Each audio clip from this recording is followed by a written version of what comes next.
Hello students, welcome to SN Education Point. This is Neetu Yadav and today we are going to start a new chapter from class 9 science, and the chapter is basically from bio portion, and the name of the chapter, as I have written on board, the name is diversity in living organism. The first word is diversity.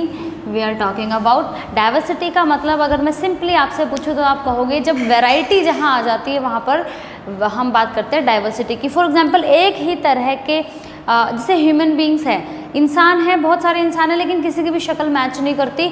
हर एक का कुछ ना कुछ मतलब characteristics features अलग होते हैं. That means it is diversity. For example एक फॉरेस्ट की बात कर लो तो फॉरेस्ट में बर्ड्स भी रहते हैं, एनिमल्स भी रहते हैं, बैक्टीरियाज भी हैं, इंसेक्ट्स भी है, अर्थवॉर्म भी है, प्लांट्स भी है, और प्लांट्स में भी बहुत सारे तरह के प्लांट्स हैं. ऐसा नहीं सारे प्लांट्स सेम है, अलग अलग तरह के प्लांट्स हैं, तो हम उसको कहेंगे डाइवर्सिटी. That means variety. ठीक है. And variety and diversity is very much important for the nature, क्योंकि वहीं से फिर एक इकोलॉजिकल बैलेंस क्रिएट होता है जो कि ज़रूरी होता है. ठीक है. In this chapter we are going to about the diversity in living organism. That means simply we are going to study about the classification, क्योंकि इतने ज़्यादा तरह के जीव जंतु, प्लांट्स, पेड़ पौधे, मतलब इतने ज़्यादा तरह के हैं कि हम सबको इंडिविजुअली स्टडी करें तो उसमें बहुत ज़्यादा टाइम, क्योंकि क्लासिफिकेशन की ज़रूरत वहीं होती है जहाँ हमारे पास बहुत टाइम कंज्यूमिंग प्रोसेस होता है एंड वी वांट कि टाइम कम लगे और स्टडी ज़्यादा हो हमसे, है ना. तो इसलिए हम क्या करते हैं, उन चीज़ों को क्लासीफाई करते हैं. तो यहाँ पर हम बात करेंगे क्लासिफिकेशन की. We are having 5 kingdom classification. 5 kingdom classification का मतलब क्या है, 5 मेन क्लासेस होंगी आपके पास. देखते हैं क्या चीज़ है. सबसे पहले बात की हमने लिविंग ऑर्गेनिज्म की. Living organism can be classify into 2 category, prokaryotes and eukaryotes. Prokaryotic cell and eukaryotic cell. आपने सेल वाले चैप्टर में भी ये चीज़ पढ़ी होगी. प्रोकैरियोट्स जिनका जो न्यूक्लियस की वेल डिफाइंड बाउंड्री ना हो, जिनका वेल डिफाइंड वो नहीं होती, सेल नहीं होती, वेल डिफाइंड मेम्ब्रेन नहीं होती, हम उनको क्या कहेंगे, प्रोकैरियोट्स. यूकैरियोट्स में वेल डिफाइंड होता है, पर्टिकुलर सेल होती है जो एक पर्टिकुलर बाउंड्री से बाउंड होती है. In case of prokaryote we have only 1 class. Main kingdom है ये किंगडम मोनेरा. मोनेरा जो हुआ वो प्रोकैरियोटिक की क्लास हुई. मोनेरा की अगर मैं बात करूँ तो it is simply I can say Monera is like one celled organism such as bacteria, cyanobacteria. ये मतलब बैक्टीरिया टाइप की जो चीज़ें होती हैं उनको हम किस कैटेगरी में रखेंगे, मोनेरा में रखेंगे. May be heterotrophic, may be autotrophic. ठीक है. और हम बात करेंगे they can use appendages for locomotion. Locomotion क्या होता है, going from one place to another place, movement. And appendages का मतलब यहाँ पर हुआ बॉडी का कोई भी पार्ट. जैसे अब अगर हम ह्यूमन बींग्स की बात करें तो हमें मूवमेंट करना होता है तो जनरली हम अपनी लेग्स यूज़ करते हैं. ठीक है. ऐसा नहीं होता कि सर के बल चलना शुरू कर दो. But in case of Monera, क्योंकि हमने कहा कि वेल डिफाइंड न्यूक्लियस मेम्ब्रेन नहीं है, कोई ऑर्गन वेल डिफ्रेंशिएटेड बॉडी नहीं है, दे can use any part of the body for the locomotion. So this is the class that is Monera. और सिंपली इसके अंदर कौन आते हैं, बैक्टीरिया, साइनोबैक्टीरिया, इस तरह के जो सिंगल हम बात कर सकते हैं वो कौन है, प्रोकैरियोट्स के अंदर एक किंगडम आया, मोनेरा किंगडम. ठीक है. फिर दूसरी जो कैटेगरी है eukaryotes. We can classify eukaryotes into 2 category, क्योंकि हमने कहा वेल डिफाइंड न्यूक्लियस है, उनका मेम्ब्रेन है. तो यूनिसेल्युलर एंड मल्टीसेल्युलर. यूनिसेल्युलर का मतलब क्या होता है, uni means 1, uni means 1. Single celled organisms होंगे, उनको हम यूनिसेल्युलर की कैटेगरी में रखेंगे. और मल्टी मीन्स क्या होता है, मल्टी मीन्स मैनी. जब ज़्यादा सेल्स है, जैसे हम अपनी बॉडी की बात करें तो वी कैन से कि मल्टी सेल्युलर. प्लांट्स की बात करें मल्टी सेल्युलर, या यानी कि 3 कैटेगरी आती है इसके अंदर. Animalia, animals, human beings are also animals. Fungi या Plantae, plants, animals and fungus या फंजाई, सिंपली यहाँ पर कह सकते हैं. तो सिंगल सेल में यूनिसेल्युलर में एक चीज़ आती है, दैट इज प्रोटिस्टा. किंगडम है ये भी एक मेन किंग. पहला हुआ मोनेरा, दूसरा है प्रोटिस्टा. प्रोटिस्टा में यूनिसेल्युलर ऑर्गेनिजम्स आएंगे. यूनिसेल्युलर का मतलब क्या होता है, सिंगल सेल. और सिंगल सेल की अगर हम बात करें, दे में भी ऑटोट्रॉपिक और heterotrophic, and they can use appendages for the movement, for the locomotion. In this case cell wall may not be present. अगर हम सेल वॉल की बात करें तो मे नॉट भी आ जाएगा यहाँ पर, मे not be present in case of Monera. इनमें हमने बात की दे can use appendages for the locomotion, that means they can use, क्योंकि सिंगल सेल है, एक ही सेल है। यहाँ पे अगेन हम बात करें डिफरेंशिएटेड बॉडी नहीं है, ओके सिंगल सेल है, एक सेल है, वेल डिफाइंड बाउंड्री है, बट स्टिल एक ही सेल है तो डिफरेंशिएटेड बॉडी स्ट्रक्चर की बात यहाँ नहीं की जा सकती। That means they can use appendages for the locomotion. I think this one is also clear. इसमें अगर हम बात करें किसमें, प्रोटिस्टा में अगर मैं बात करूँ सिंपली यहाँ पर, तो हम एग्जाम्पल जो ले सकते हैं वो प्रोटोजोआ का ले सकते हैं। यहाँ पर बैक्टीरिया थे, यहाँ पर कौन आ गए, प्रोटोजोआ। प्रोटिस्टा की कैटेगरी में कौन आते हैं, प्रोटोजोआ आते हैं। फिर हम बात करते हैं मल्टी सेलुलर की। मल्टी मीन्स मैनी सेल्स से जो ऑर्गेनिज्म बना है, that will come under the heading of multi cellular organism. We have 3 main class in this, animalia, fungi and plantae. Animalia अपने आप में एक बड़ा किंगडम है, इसको हम नेक्स्ट वीडियो में फिर डिस्कस करेंगे। आज हम और ये एक बात याद रखना, एनिमिलिया में विदाउट सेल वॉल की बात होगी। दैट मीन्स बेसिकली हमने मल्टी सेलुलर को एक बेस पे डिवाइड किया, with cell wall and without cell wall. तो हमें एनिमल सेल और प्लांट सेल का डिफरेंस तो पहले से किया हुआ है हमने। एनिमल सेल में सेल वॉल नहीं होती, प्लांट सेल में सेल वॉल होती है।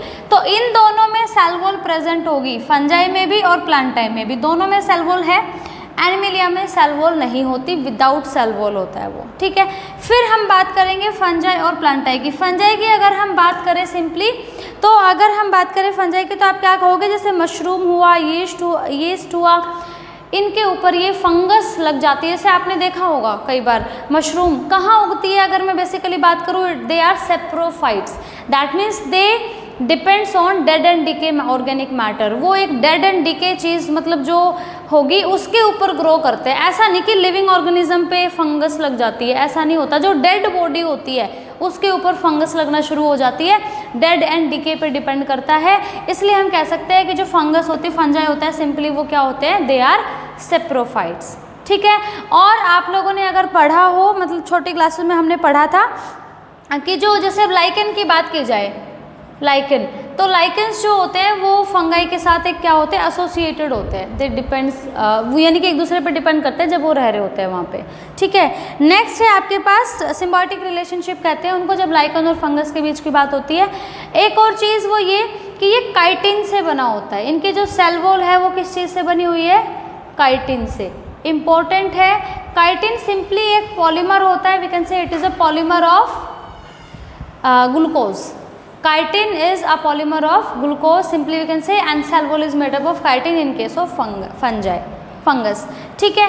उसके बाद अब मेजर जो हमने डिस्कस करना है दैट इज प्लांटाई। देखो 5 किंगडम क्लासिफिकेशन था, Monera, protista, Animalia, fungi and प्लांटाई। हम बात कर रहे हैं अभी प्लांटाई की।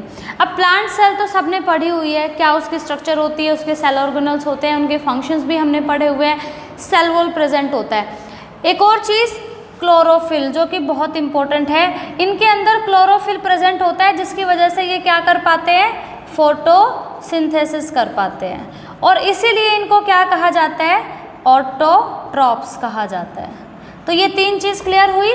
प्लांटाई में क्लोरोफिल होगा जिसकी हेल्प से वो फोटोसिंथेसिस करेंगे, and that is why we can say plants are autotrophs. That means they have ability to prepare their food at their own, okay. तो उसको प्लांटाई को फिर हमने फर्दर क्लासीफाई किया। एक्चुअली 2 तरीके से क्लासीफाई होते हैं plants, with seeds and without seeds. Plants without seeds, plants with seeds, 2 category हो गई। जो विद सीड्स हैं उनको कहते हैं क्रिप्टोगाम्स। क्या कहेंगे, क्रिप्टोगाम्स। और जो विदाउट सीड्स है, सॉरी, ये जो विदाउट सीड है वो क्रिप्टोगाम्स, और जो विद सीड्स है वो फेनेरोगाम्स। यानी कि ये 3 कैटेगरी है क्रिप्टोगाम्स के अंडर जो आएगी। क्रिप्टोगाम्स का मतलब हुआ दे डोंट हैव सीड्स, बीज नहीं होते उनके अंदर। And we have 3 categories. One is thallophyta, simplest form कह सकते हैं इसको हम, क्या कहेंगे, simplest form of plants, algae.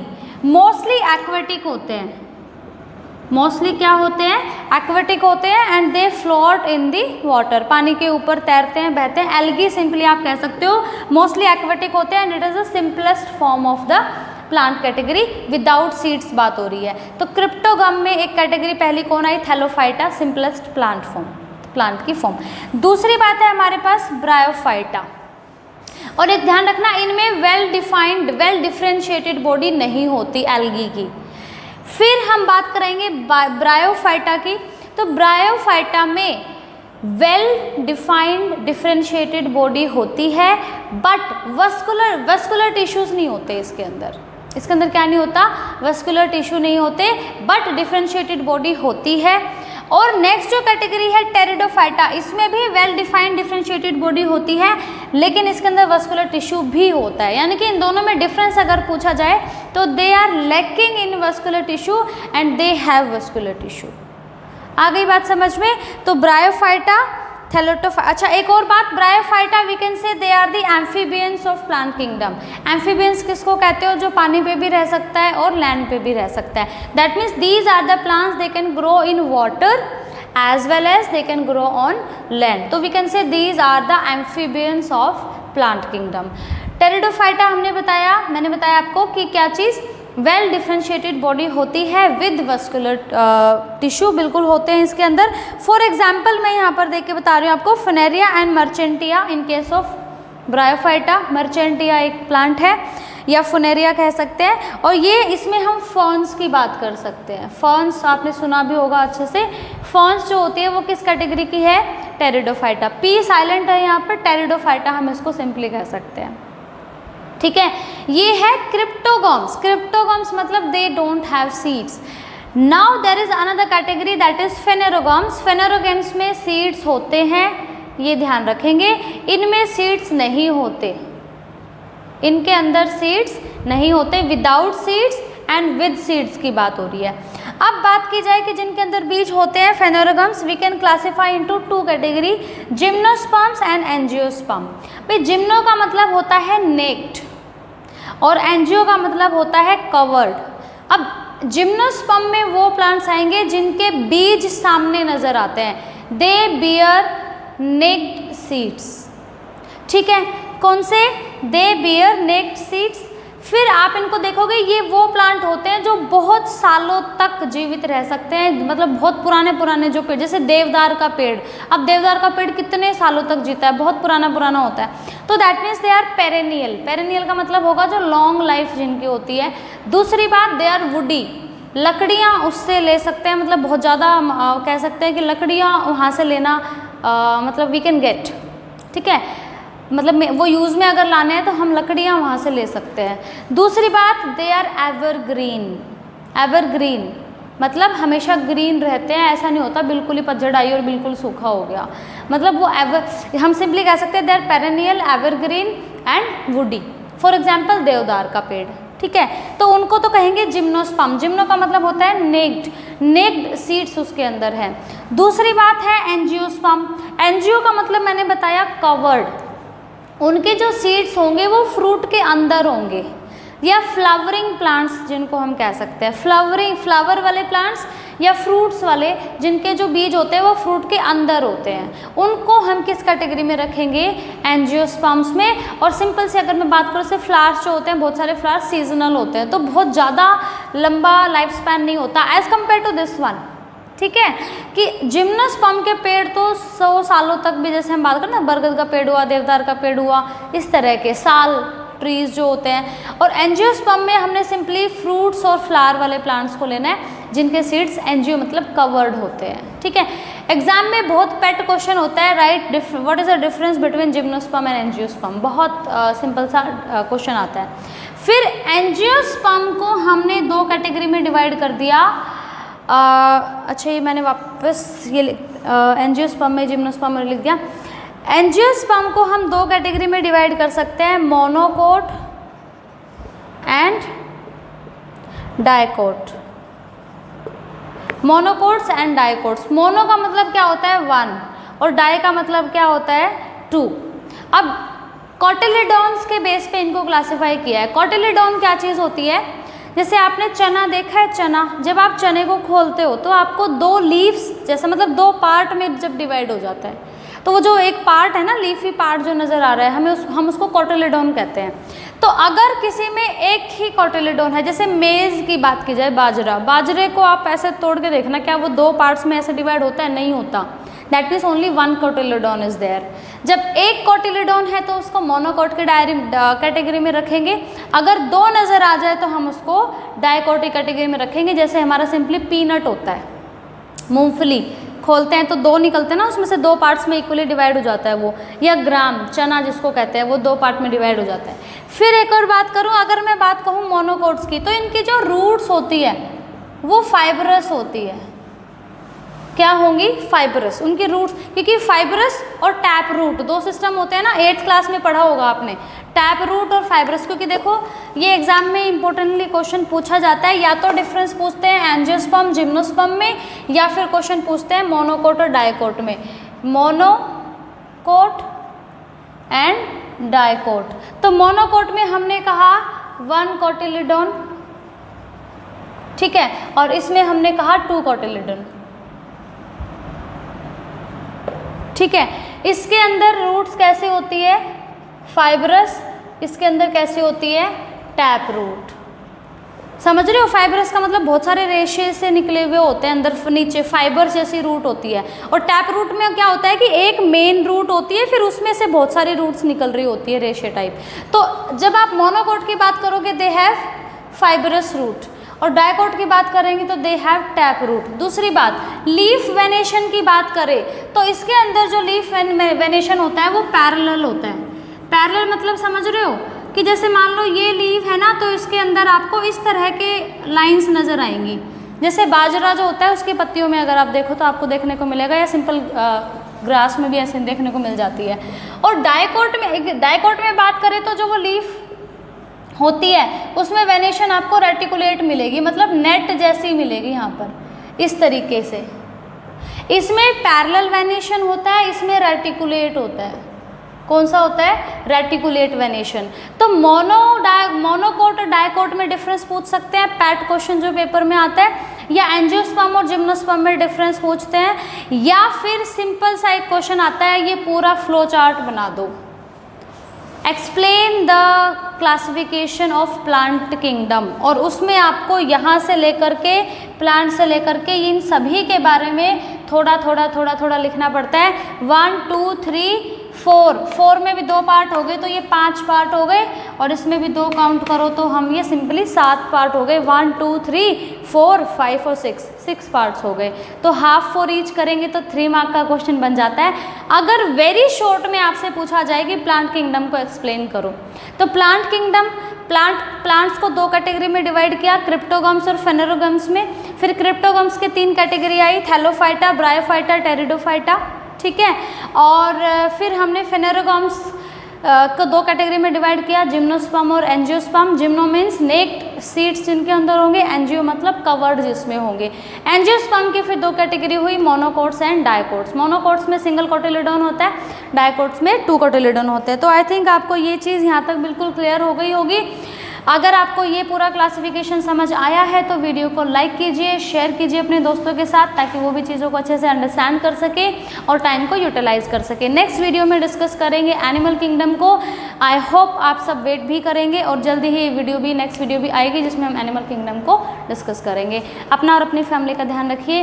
Next video में मिलेंगे, तब तक के लिए good bye. Thanks for watching till and.